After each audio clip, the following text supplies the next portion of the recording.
My name is Linda Miller, and I live in Dallas, Texas. I'm 20 years old, a proud mom to my brilliant little girl, Hazel, who just turned 4 last month. Life hasn't been easy, but being Hazel's mom gives me a strength I didn't know I had. I married my husband, Kody, when I was 18. He's a driven man, always busy with his business ventures, traveling for meetings and sealing deals. We don't get to see him as much as I'd like, but when he's home, he's a loving father and husband. Still, the day-to-day parenting falls mostly on me. Hazel is my world. Smart, curious, and always full of questions. I've taught her to be kind even when others aren't, and to hold her head high no matter what. Unfortunately, not everyone in our family appreciates her brightness. My sister-in-law, Sophia, has never liked Hazel. From the moment Hazel started talking, reading, and showing her potential, Sophia's attitude turned sour. Her daughter, Ava, is 2 years older than Hazel, and while Ava is sweet in her own way, Sophia can't stand the idea of anyone, especially my little girl, outshining her. She's made it clear, in ways both subtle and obvious, that she sees Hazel as competition. For example, at family gatherings, Sophia often dismisses Hazel's accomplishments. If Hazel reads a story aloud or solves a puzzle, Sophia will make some snide comment, like, "Well, kids these days just grow up too fast." It's not always a good thing. I've learned to bite my tongue for the sake of family peace, but it hurts. I've always tried to keep things civil. I wanted Hazel to know her extended family and to believe that, despite the tension, we could all coexist. But deep down, I've always felt like Sophia was waiting for an opportunity to humiliate us, to put us in our place. And, as it turned out, she didn't wait long. It all started with an invitation I didn't expect. Sophia, my sister-in-law, called me out of the blue one afternoon to invite Hazel and me to Ava's 8th birthday party. She was unusually pleasant, almost sweet, on the phone. "It'll be great for the girls to spend some time together," she said, "and Kody will be happy to know we're all getting along." I should have known something was off. Sophia had never been warm toward me or Hazel, but the mention of Kody explained everything. He was away on a business trip, and she wanted to show him, when he inevitably asked, that she was the bigger person, a good sister who tried to bridge the gap. Still, I thought maybe this was a chance to smooth things over for real. Hazel deserved that, at least. The day of the party, Hazel was so excited she could barely sit still. We picked out a dress for her earlier that week, a lovely light blue one with tiny flowers embroidered along the hem. Hazel twirled in front of the mirror, grinning. "Do you think Ava will like it, Mommy?" she asked. "She'll love it," I said, smoothing her hair. When we arrived at Sophia's house, it was already buzzing with kids and parents. Sophia greeted us at the door with her signature tight-lipped smile. "Oh, you made it," she said, her eyes darting down to Hazel. For a second, her expression froze, and I followed her gaze to Hazel's dress. That's when I saw Ava. She was standing by the table, her cake in front of her, wearing a dress nearly identical to Hazel's. The same shade of blue, the same floral embroidery. My stomach sank. Sophia's smile vanished. "How dare you?" she hissed, pulling me aside. "You knew what Ava was going to wear." I was stunned. "Sophia, we didn't know. We just—" "Don't lie to me," she snapped, her voice rising. By now, other parents were starting to glance in our direction. "You're just jealous. You couldn't stand letting my daughter have her moment, could you?" Hazel, who had been clinging to my hand, looked up at me with wide, tear-filled eyes. "Mommy, what did I do wrong?" she whispered. My heart broke. "Sophia, please," I said, trying to stay calm. "This is just a misunderstanding." But Sophia wasn't listening. She turned to the crowd, raising her voice even more. "See, this is what I have to deal with. She's always trying to one-up my family." The humiliation was unbearable. Hazel started crying, and I scooped her up, holding her close. "We're leaving," I said, my voice shaking. "Good," Sophia said. "And don't come back until you've learned some respect." As we walked out of the house, Hazel buried her face in my shoulder, sobbing. I tried to hold it together, but the moment we got to the car, I broke down too. I called Kody, hoping he'd pick up, but his line went straight to voicemail. "Sophia just humiliated us," I said into the phone, my voice trembling. "She accused Hazel of being jealous of Ava and kicked us out of the party. I don't know how to fix this." I hung up, feeling helpless. That day wasn't just about a ruined birthday party, it was the moment I realized how far Sophia was willing to go to tear us down. And it was the day I decided I wouldn't let her.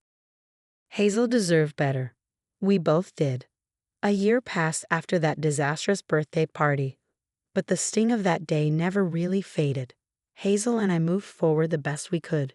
She was thriving in school, winning small awards here and there for her bright mind and creativity. Watching her smile again, seeing her confidence grow, reminded me why I kept fighting for her happiness. As for Sophia, we kept our distance. Kody and I agreed it was better that way, especially since he had finally seen through her facade when I told him everything. He was furious with her for the way she treated us and fully supported cutting ties, except for unavoidable family gatherings. Those occasions were polite but cold. I thought we were finally free of her toxicity until one afternoon when she showed up at our doorstep, looking like a shadow of the proud, arrogant woman she once was. She was holding Ava's hand, and both of them looked exhausted and desperate. "Linda, please," she said, her voice trembling. "I need your help." I stood there in shock, unsure what to say. She wasn't the same polished, domineering woman I remembered. Her clothes were wrinkled, her hair unkempt, and her eyes filled with tears. "What's going on?" I asked cautiously, stepping outside to keep Hazel from overhearing. It's a long story," she stammered. "Mark and I are divorced. He left us with nothing. The house, the cars, everything, it's gone. We don't have anywhere to go." For a moment, I just stared at her. The woman who had humiliated me, accused my daughter of jealousy, and kicked us out in front of a crowd was now begging for my help. "Linda, please," he said again, her voice breaking.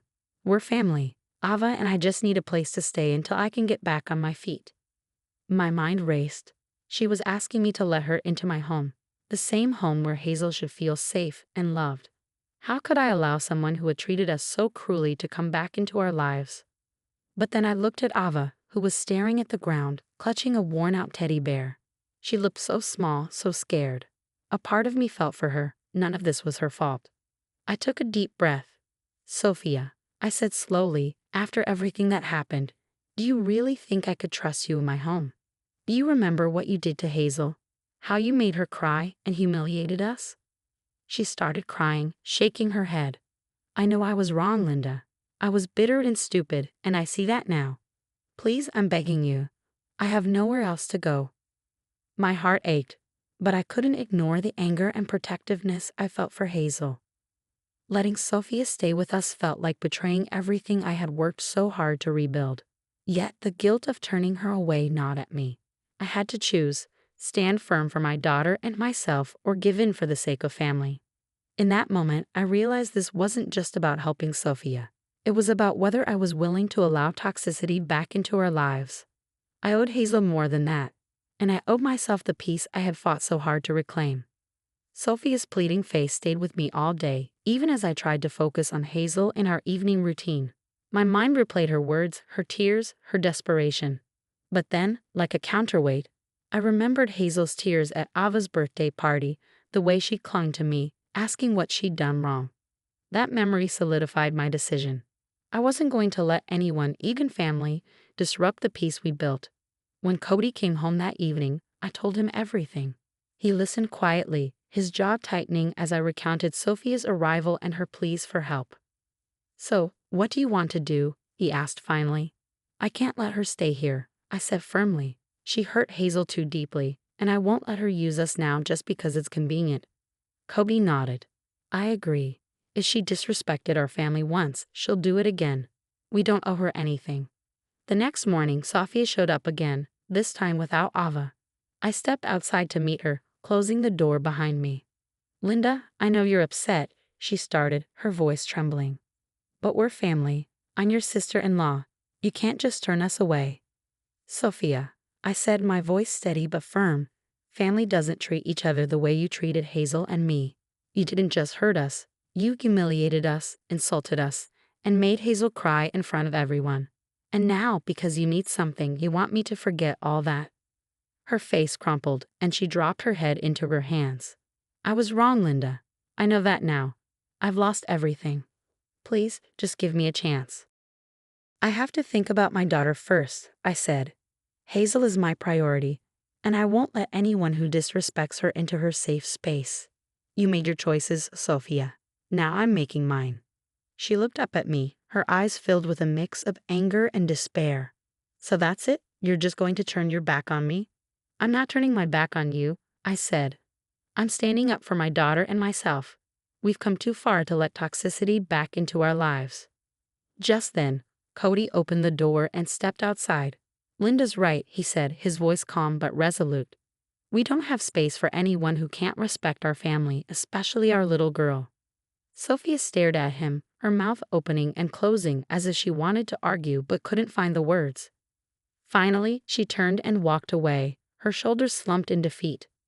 I watched her go, my heart heavy but certain I'd done the right thing. For the first time, I felt like I truly stood my ground, not just for Hazel, but for myself. And it felt good. After Sophia left, I closed the door and leaned against it, feeling a weight lift from my shoulders. I looked at Kody, who smiled at me, and then at Hazel, that was playing in the living room, oblivious to the tension. I felt a sense of peace settle over me. We had our own little world, free from the chaos Sophia tried to bring into our lives. Hazel deserved this. I deserved this. From that moment on, I focused on building the life I wanted, with love, trust, and a sense of purpose. I spent more time doing things that made me happy, like working on my art, and surrounded myself with friends who truly cared. I wasn't going to let toxic people, no matter how close they were, ruin what I had built. As I watched Hazel laugh and play, I felt proud. I had made the right choice. I was free.